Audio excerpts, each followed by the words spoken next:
Estamos muy contentos. Hoy es el día miércoles 15 de abril. Estamos siguiendo con estas sesiones. Ay, perdónenme tantito.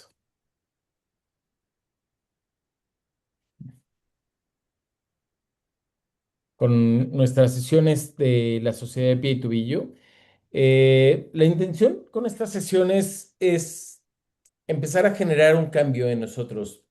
Y este cambio significa empezar a ver un poco más acerca de las realidades que suceden alrededor de nuestra especialidad. Y esta realidad alrededor de nuestra realidad, pues tiene que ver, me dicen que se escucha un poco raro. Si es así, voy a apagar esto mejor, creo.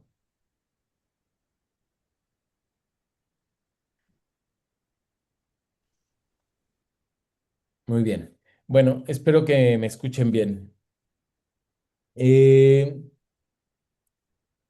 El día de hoy, 15 de abril, bueno, yo estoy en Brasil. Vamos a empezar justo con algunas actividades el día de mañana de curso AO, Máster de Pie y Tobillo en Brasil. Algunos de ustedes van a venir, así que estoy muy emocionado porque mañana empieza este curso. Y después viene el curso nacional de la Sociedad de Pie y Tobillo de Brasil, ABTP. Entonces, vamos a estar ahí teniendo algunas comunicaciones y algunas actividades en este país.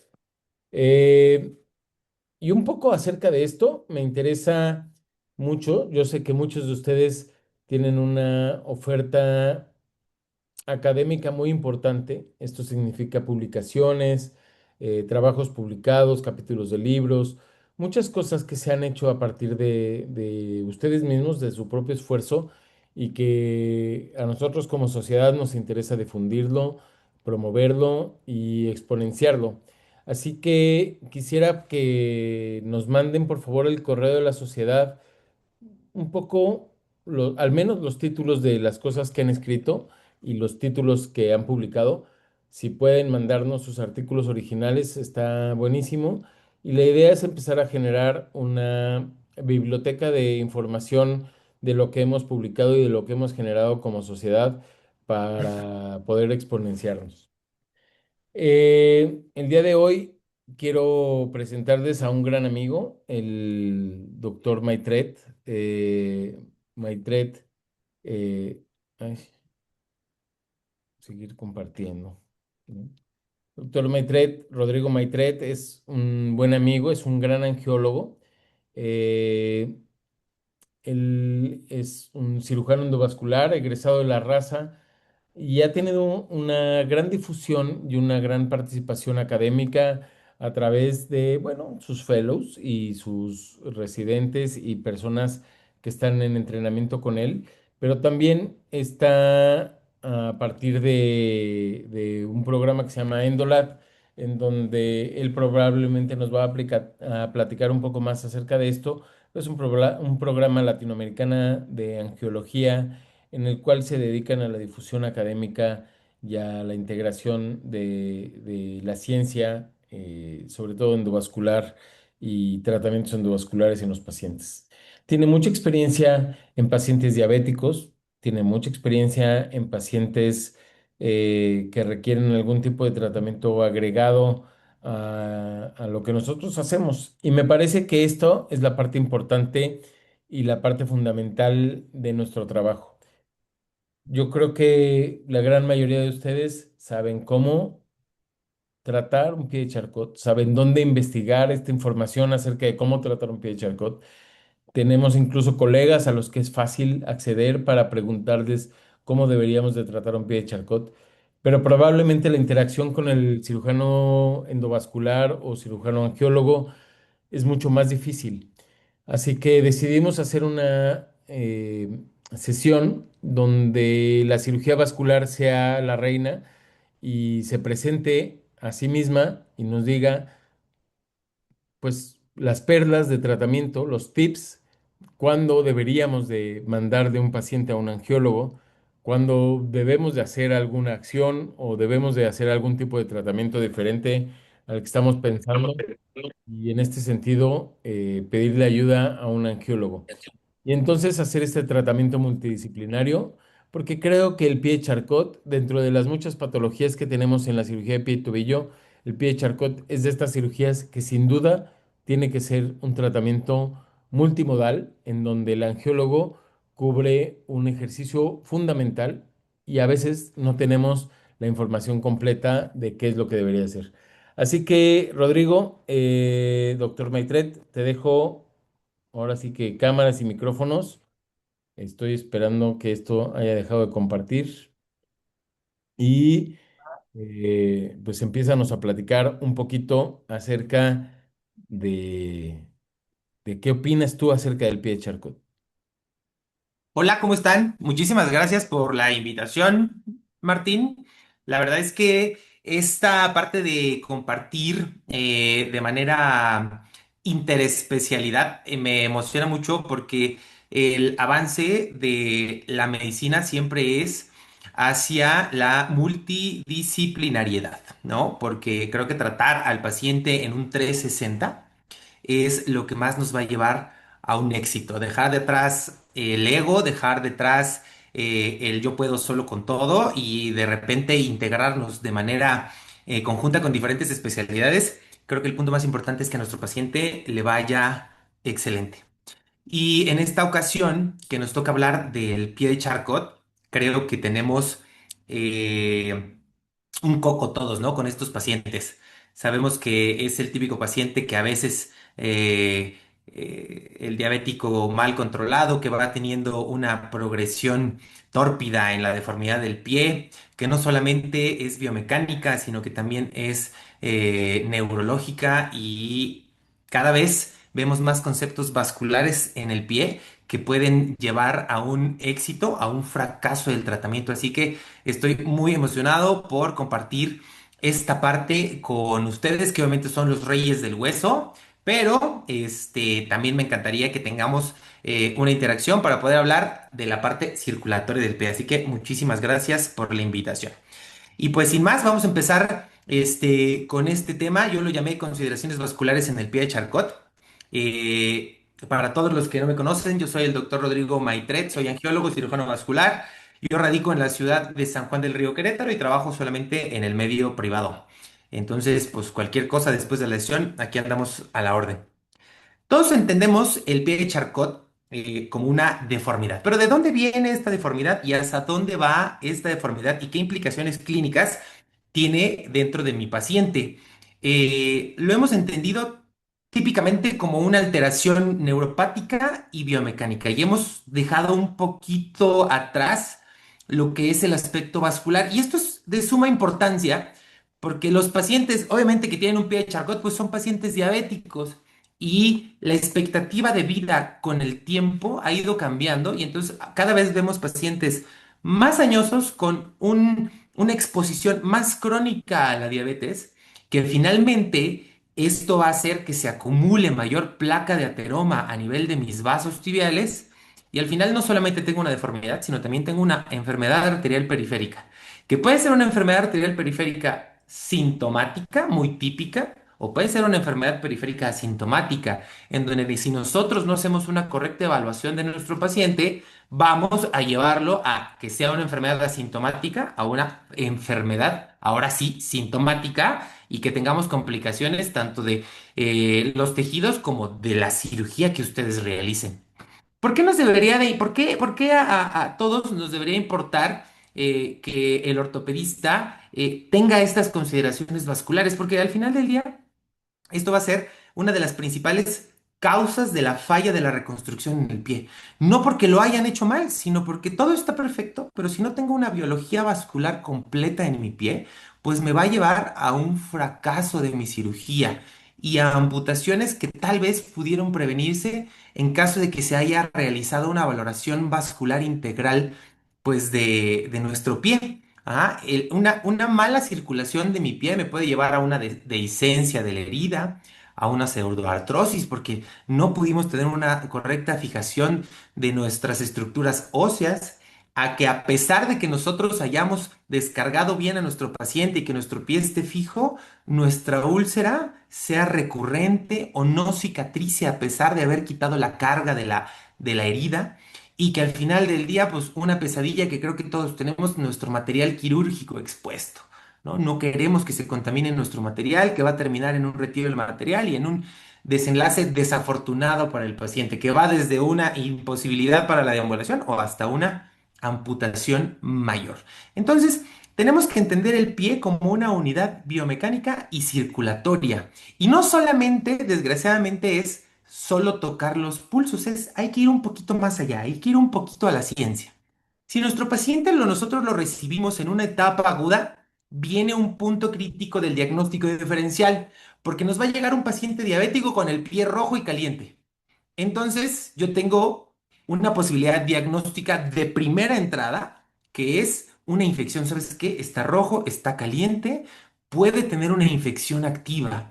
Y como nuestro paciente diabético va a tener poca sensibilidad y el dolor no va a ser un punto de partida, pues empieza un fuerte posibilidades de diagnóstico diferencial entre una osteomielitis, entre una infección o entre una isquemia. Entonces, recordando los puntos fisiopatológicos, nosotros vamos a perder un tono autonómico en el pie. Y recordemos que nuestros capilares, tanto venosos como arteriales, también están regulados por un tono capilar.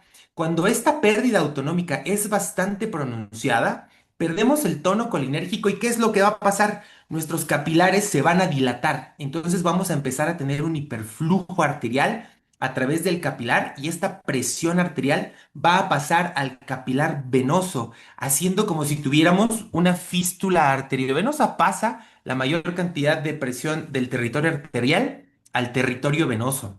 Y esto también va a hacer que se extravase un poquito más de plasma de la sangre con todas las células inflamatorias que esto conlleva. Entonces vamos a empezar a tener una activación de la cascada inflamatoria y esto me va a llevar a la activación osteoclástica, principalmente por la vía RANK. Ajá, vamos a tener una mayor actividad de los osteoclastos y vamos a empezar a tener un hueso deficiente, un hueso poroso. Ajá, que como nuestro paciente de todas maneras no le duele y va a seguir caminando sobre un terreno frágil, podemos llegar a presentar fracturas. Y esto aumenta todavía más la cascada inflamatoria, dando una bolita de nieve que se va haciendo cada vez más grande. Entonces, pues tenemos que primero llegar a hacer un diagnóstico concreto. ¿A qué nos estamos enfrentando? ¿A un Charcot, a una infección o a un problema circulatorio o a una combinación de estos? El pie de Charcot tiene una coexistencia junto a una enfermedad arterial periférica aproximadamente del 40%. La realidad es que estos son datos, pues no alarmantes, pero que sí nos deben de poner a pensar de que tengo que hacer una adecuada exploración de mi paciente para que nada se vaya de nuestros ojos.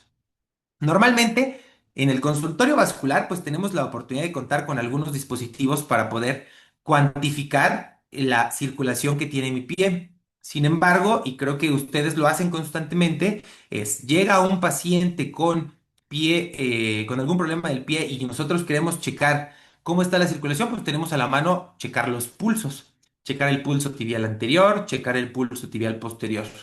Y la verdad es que, bueno, podríamos correlacionar si tengo un pulso que la circulación está bien. Pero si nosotros queremos ser más finos, realmente estamos en la era de las especializaciones y queremos ir más a fondo, nos estamos dando cuenta que últimamente tener pulso no significa tener una adecuada circulación. La mayoría lo tiene, pero cada vez nos estamos enfrentando más a algo que llamamos Small Artery Disease, que son las enfermedades de las arterias más pequeñas, de ya realmente la circulación del pie arcuata, plantar lateral, plantar medial, ramas calcáneas, primeras dorsales metatarsales. ¿Por qué? Porque los años de diabetes van haciendo una mayor calcificación. También pacientes renales empiezan a tener un mal manejo del calcio, empezamos a tener calcificación de la media y pues vamos a tener mayor problema en arterias pequeñas.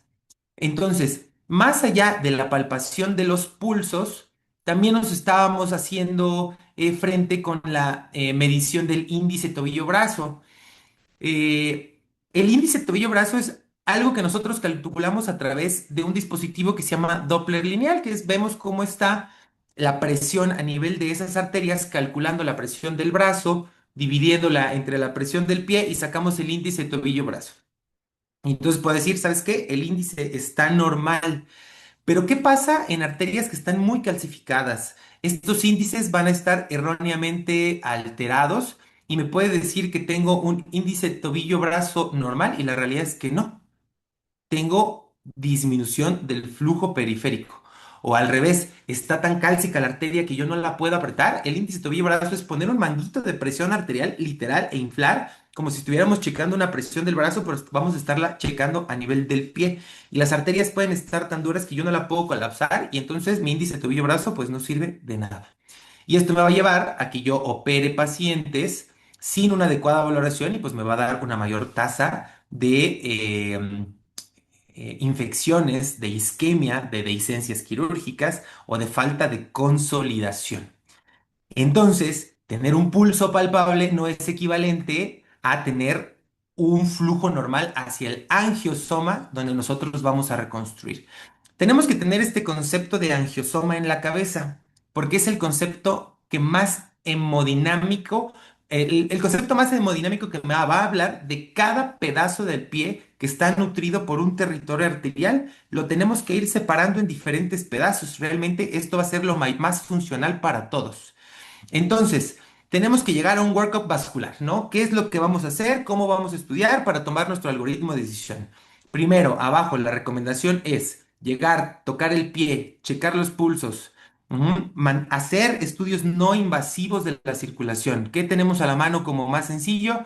Un índice tobillo-brazo, un índice dedo-brazo, mandar a hacer un ultrasonido Doppler, pedir que nos reporten tiempo de aceleración plantar.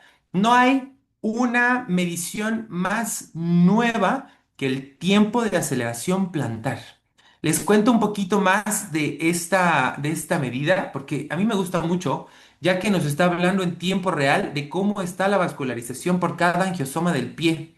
Este concepto fue inventado por la doctora Jill Somerset, es una doctora de Estados Unidos, en donde ella es una apasionada de la investigación ultrasonográfica del pie y no se quedó conforme solamente con investigar arterias tibial anterior y tibial posterior, se fue más al fondo. La realidad es que cada vez los avances de los equipos de ultrasonido nos están brindando una mejor calidad para ver vasos más pequeños. Entonces se metió y empezó a hacer una correlación del índice tobillo-brazo con el tiempo de aceleración plantar. ¿Qué es el tiempo de aceleración plantar? Cuando yo veo un vaso, veo el flujo de la arteria. Voy a ver cuánto tarda la sangre en alcanzar el pico de una sístole en un ciclo cardíaco. Así, qué tanto me tarda en alzarse, en hacer un pico. Y esto va a ser lo más fisiológico que nosotros podamos encontrar. La realidad es que no tiene tantos años del desarrollo de este parámetro.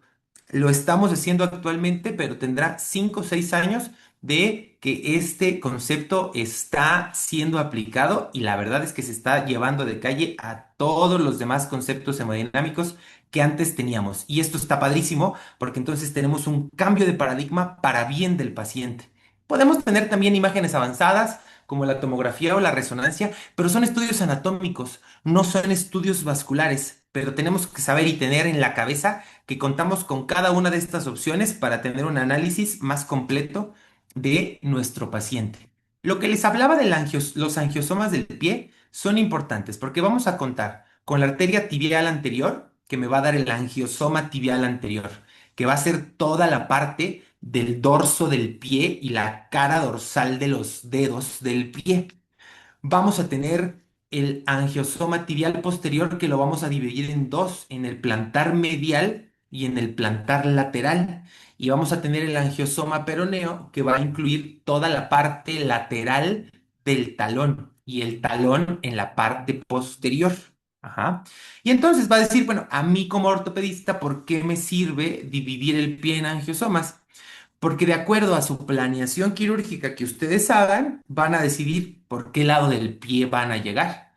Ajá. Y tú puedes decir, yo le toqué el pulso pedio y tenía pulso pedio y deciden hacer que su abordaje sea por la cara, por la porción plantar que involucra a la región plantar medial de la arteria tibial posterior. Y resulta que sí tenía pulso pedio, pero no tenía pulso tibial posterior. Y entonces, esa parte donde ustedes van a incidir no tiene una biología vascular completa y van a terminar con complicaciones quirúrgicas.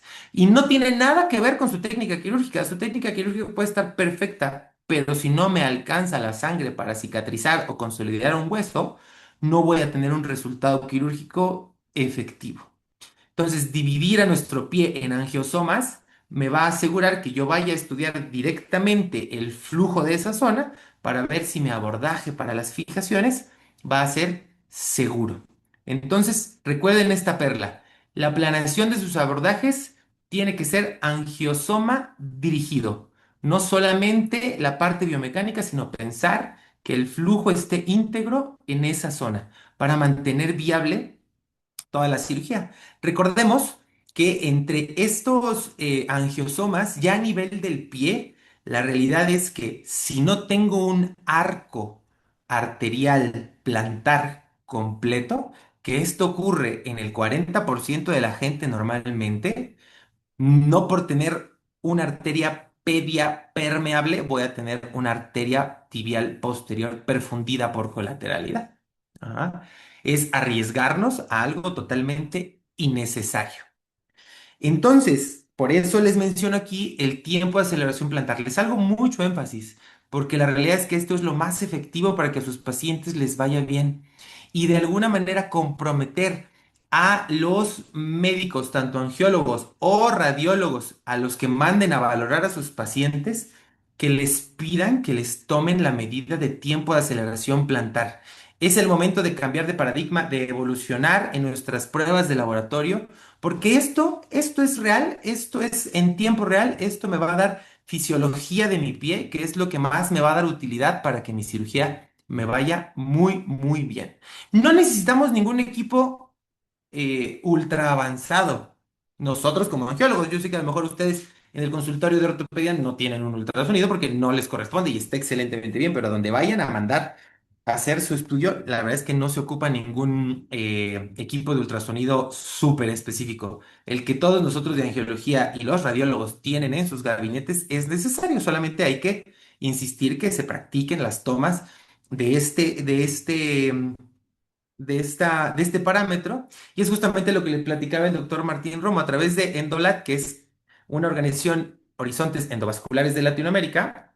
Tratamos de difundir este conocimiento para que se amplíe a través de los países y que tengamos la información más avanzada y que le vaya excelentemente bien a nuestro paciente. Obviamente, esto para ustedes en pie de charcota, a nosotros nos ayuda muchísimo para el pie diabético y más problemas circulatorios del pie, pero específicamente a ustedes, este parámetro les va a ayudar muchísimo porque es la anatomía real, es la correlación de perfusión funcional y es algo que pueden medir ustedes para decirle al paciente, ¿sabes qué? Mira, sí tengo esta planeación quirúrgica para ti, tengo este plan, pero antes se tiene que mejorar la circulación de tu pie para que la cirugía sea exitosa. Y a través de este parámetro podemos monitorizar si nuestros procedimientos de angiología fueron exitosos o no. Y esto también va a dar un parámetro para decirle, ¿sabes qué? No, este paciente sí no tiene heridas, pero no te va a aguantar una cirugía porque a pesar de la revascularización que le hicimos, los parámetros de aceleración plantar siguen bajos y no te recomiendo que lo hagas. Entonces, pues también evitar cirugías que compliquen todavía más al paciente de lo que ya está. Les mencionaba los diagnósticos diferenciales del pie de Charcot. El pie de Charcot agudo se confunde mucho con una osteomielitis o una isquemia crítica. Recordemos que en un pie de Charcot agudo, como hay un hiperflujo arterial, podemos encontrar la temperatura local aumentada. Hemos visto pacientes con termografía en donde las temperaturas pueden subir de 2 hasta 8 grados de diferencia en relación a comparación con el pie contralateral. Los osteomielitis puede estar caliente, puede no estar más caliente, pues va a depender de la profundidad de la infección y de la extensión. Y en la isquemia, los pacientes van a tener los pies más fríos. También apoyarnos de un termógrafo nos va a ayudar mucho en el consultorio y esto es algo que pueden pedir directamente en línea por Amazon, un termógrafo. De esto se acuerdan cuando fue la pandemia que veíamos las imágenes en termografía. Es muy fácil, es una pistolita o es una cámara que enfoca al piecito, le va a dar zonas donde tenemos hipermetabolismo, se va a ver más caliente o zonas frías y es algo muy representativo de imagen para que nosotros podamos entender y que también le podamos explicar al paciente. Y la realidad es que estos dispositivos no son caros, no se gastan más de 4,000, 5,000 pesos en adquirir uno para su consultorio. El dolor, a ver, aquí vamos a tener un problema. Los pacientes con diabetes de larga evolución suelen estar con una neuropatía diabética y una falta de la sensibilidad. Entonces, el charcot agudo, por más que esté inflamado y caliente y rojo, el paciente no te va a expresar dolor. En la osteomielitis, pues va a depender de qué tanta sensibilidad pueda tener el paciente, que puede ser un dolor moderado a severo. Y la isquemia crítica, los pacientes con mucha deficiencia de la circulación arterial son pacientes que te van a decir que tienen mucho dolor. La isquemia duele, el pie se está infartando.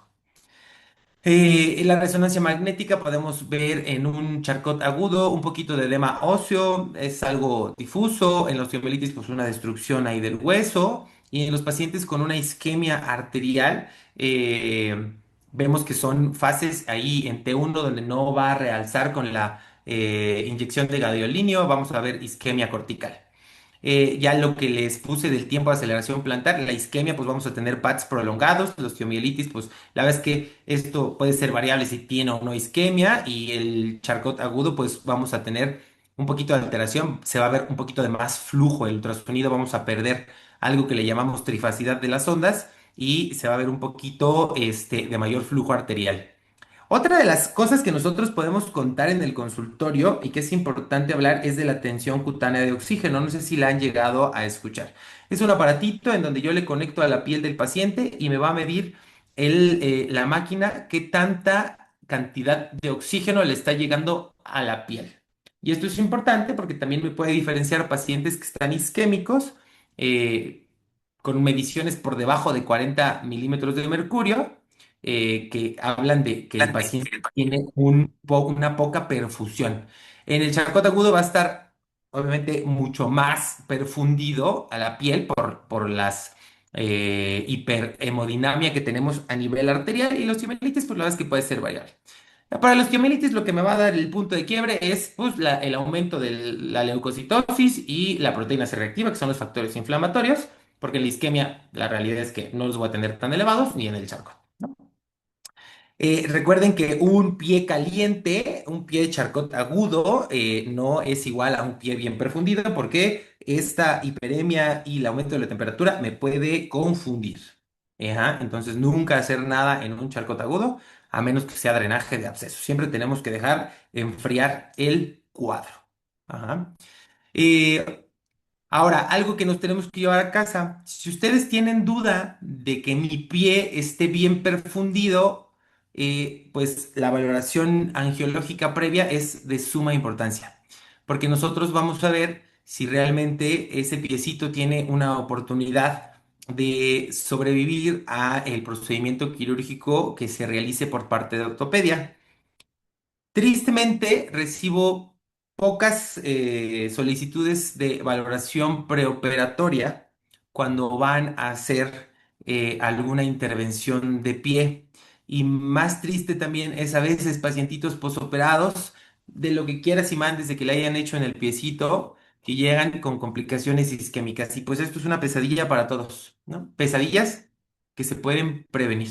Ajá.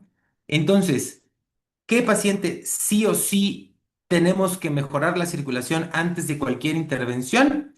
Lo que les decía, tiempo de aceleración plantar prolongado, que tengamos una úlcera activa, una lesión isquémica activa clínicamente visible, que la tensión cutánea de oxígeno esté por debajo de 40 milímetros de mercurio, que ustedes en su plan quirúrgico tengan ya planeado hacer una reconstrucción que va a requerir una cobertura con colgajos porque hay veces que quiero tomar de algún otro lado piel para hacer una cobertura de mi cirugía y resulta que mi colgajo viene de un angiosoma distinto al que yo voy a incidir y puedo tener un fracaso del colgajo, ya sea de los que hagan ustedes mismos o que le soliciten apoyo a cirugía plástica. Tenemos que valorar angiosoma por angiosoma para que no vayamos a tener algún fracaso de nuestro colgajo. O si tenemos un paciente que tiene osteomielitis activa, también es necesario darle una valoración previa de cómo anda la biología vascular. Primero restauramos la circulación antes de corregir la biomecánica del pie. Esto es algo para llevar a casa, ¿vale? Eh, Cuando ustedes van a hacer la planeación quirúrgica, lo ideal sería que la incisión que vayan a hacer tengan en la cabeza cómo están los angiosomas del pie.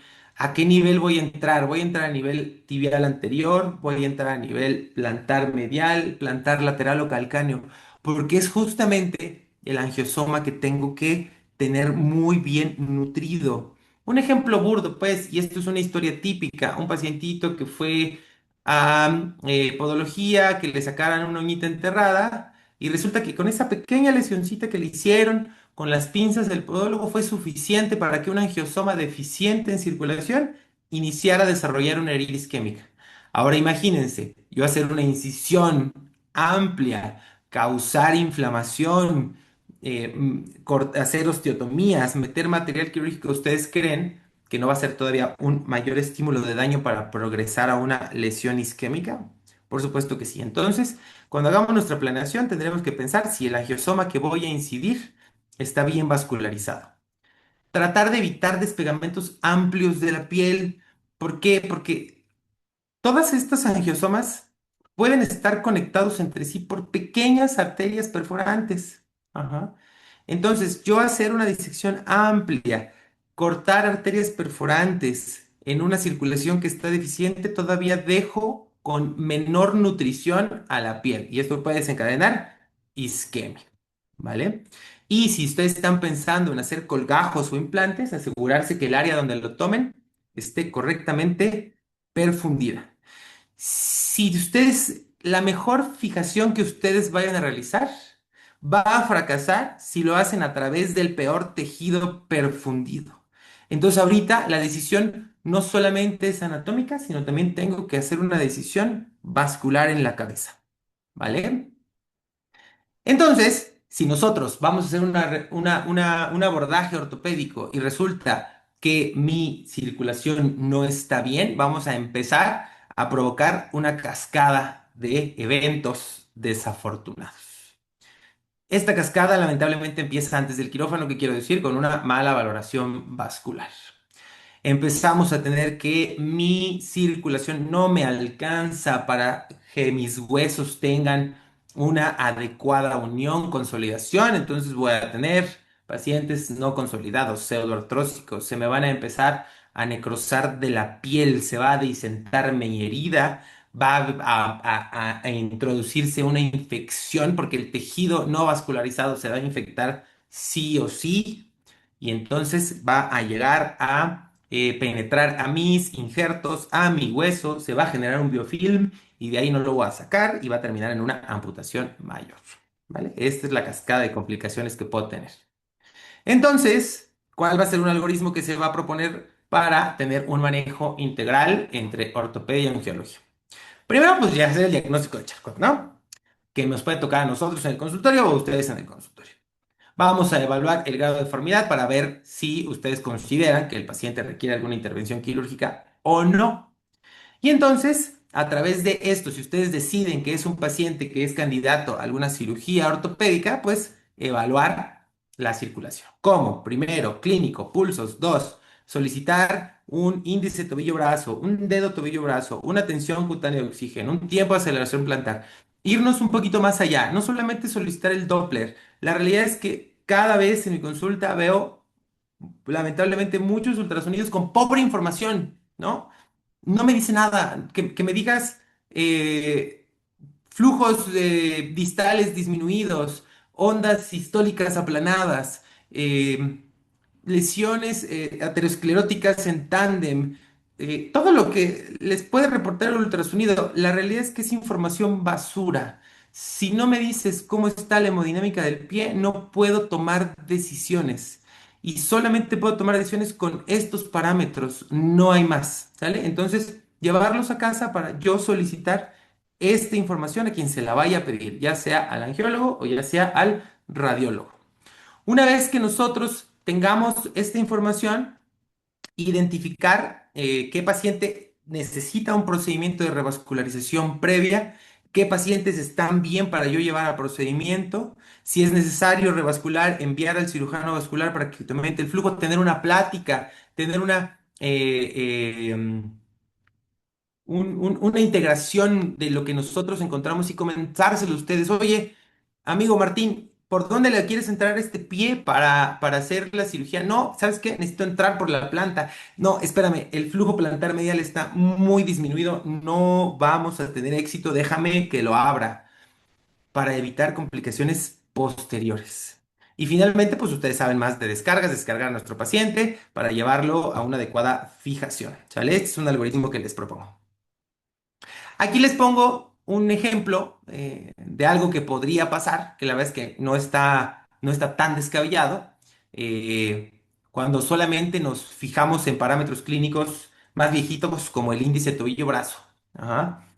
Es una paciente diabética, de 18 años de diabética, con un piecito rocker bottom, con un piecito en mecedora. Ya no está en fase aguda, está muy consolidado, pero bien mecedora.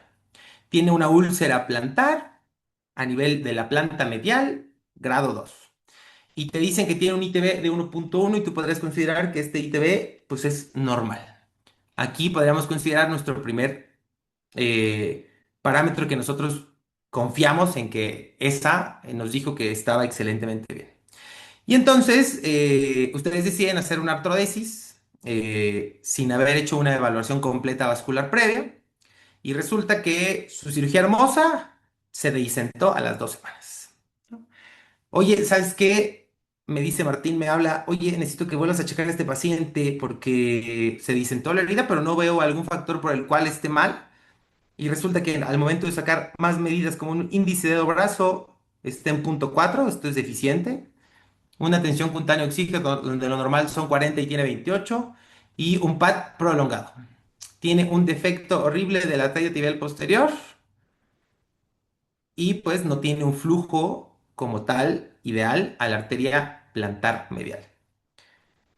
Me lo manda, ¿sabes qué? Voy a hacer una angioplastía, lo revascularizo y pues mejoran todos los parámetros. Ustedes entran a hacer su revisión nuevamente de la artrodesis y resulta que todo está bien, se lavó, no se infectó, consolidó muy bien, la herida se cerró y todo fue un éxito. Entonces, recordar que una herida dehiscente, algo que no cierra, algo que no me cuadra, siempre hay que hacer una reevaluación continua de nuestra circulación y no solamente quedarnos con parámetros viejitos. Llévense a casa tiempo de aceleración plantar, tensión cutánea de oxígeno, índice dedo-brazo, índice tobillo-brazo. Hay que tener estos conceptos porque recordemos que, pues si no los conozco, pues no los voy a pedir, ¿verdad? ¿Qué me voy a llevar al quirófano? No confiar solo en los puntos, los pulsos. Los pulsos son el punto de partida, pero no es el final, no es el diagnóstico final. Recordar que el índice tobillo-brazo puede mentir. Ajá, porque cada vez nos vamos a ver enfrentados a vasos más calcificados. Entonces, pedir índice de los brazos, tiempo de aceleración plantar o tensión cutánea de oxígeno. Usar el tiempo de aceleración plantar como una guía funcional para entender el pie hemodinámico en su totalidad. Y más cuando van a hacer planeaciones de artrodesis completas. Respetar el angiosoma en donde van a entrar. Recordar que cada incisión que hagamos va a tener consecuencias vasculares. Si el paciente está malo, revascularizar primero y fijar después. Esto es muy importante, ¿vale? Como conclusión, la alineación me va a preservar la función, pero la perfusión me va a preservar la extremidad.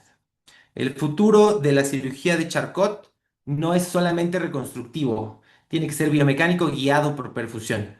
Suena muy romántico esto, pero la realidad es que esta es la realidad. Por eso, a nosotros como angiólogos sin su apoyo nos cuesta mucho trabajo manejar un pie de Charcot y tengo amigos ortopedistas que me dicen que el pie de Charcot es un coco, porque muchas veces, por más que lo hagas, no queda bien, se vuelve a ulcerar y terminan pacientes amputados. Entonces, tal vez aquí esté el hilo negro en esta fusión que hagamos como especialistas para que podamos hacer un excelente workup vascular para optimizar la circulación de mi pie y así su reconstrucción sea angiosómica y biomecánicamente estructurada y una cobertura totalmente exitosa.